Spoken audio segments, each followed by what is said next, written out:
Hello friends, welcome back to the my new video guys and my YouTube channel guys. Today friend we are going to talk about guys how can we set name password lock in our phone. Friends, you want to set guys your name password lock in your phone. So how can you set today? I will show you in this video guys. So before starting video friend, first of all go and subscribe the channel guys. Click the bell icon, like the video. So guys open your phone setting guys. Then guys scroll it.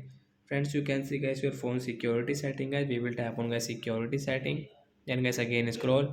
Friends, click on screen lock and friends click on this password. So when we can set our name password from here, and guys be careful here guys because there is a no option to check our pin. So I will enter guys my password guys, means I will set guys my name password. So I will enter guys my name password spelling. So be careful,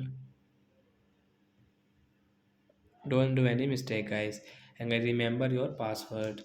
If you forget you will have to reset your phone. So guys I will enter my name password, and guys you can see the option guys, tap here to unlock phone.